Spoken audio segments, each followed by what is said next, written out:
बहुत समय पहले जब देवता और दानव अपने वर्चस्व के लिए संघर्ष कर रहे थे, उस समय दैत्यों के राजा महाबली का शासन था।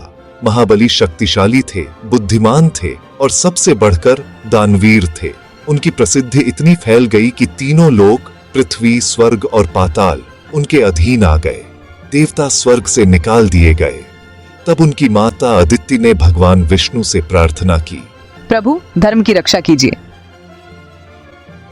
समय आ गया है। वे जन्मे एक छोटे ब्राह्मण बालक के रूप में, वामन। एक दिन जब महाबली नर्मदा तट पर भव्य अश्वमेध यज्ञ कर रहे थे, वामन हाथ में कमंडल और दंड लिए वहां पहुंचे। उनका तेज देखकर सब मौन हो गए। हे ब्राह्मण, जो चाहो वर मांगो। महाराज, मुझे केवल 3 पग भूमि चाहिए। बलि हंस पड़े, लेकिन उनके गुरु शुक्राचार्य बोले, ये कोई साधारण बालक नहीं, यही भगवान विष्णु हैं। पर बलि अपने वचन से पीछे नहीं हटे। जैसे ही उन्होंने जल का संकल्प किया, एक अद्भुत परिवर्तन हुआ।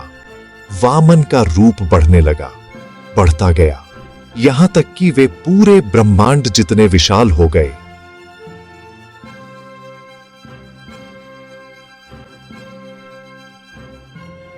बलि, अब तीसरा पग कहां रखूं? उस क्षण महाबली को सब समझ आ गया। उनका अहंकार टूट चुका था। प्रभु, अपना तीसरा पग मेरे शीश पर रख दीजिए। विष्णु प्रसन्न हुए। उन्होंने तीसरा पग उनके सिर पर रखा और कहा, बलि, तुम धर्मप्रिय हो। जाओ, पाताल लोक के राजा बनो, चिरंजीवी रहो।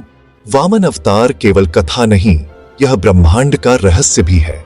उनके 3 पग, पृथ्वी, आकाश और स्वर्ग, दरअसल मैटर, एनर्जी और कॉन्शियसनेस के प्रतीक हैं। उनका विराट रूप ब्रह्मांडीय फैलाव यानी बिग बैंग की झलक है।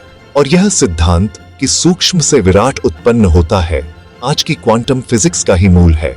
तो जुड़े रहिए द इटर्नल ट्रूथ्स से, जहां हर कथा में छिपा है विज्ञान और अध्यात्म का संगम।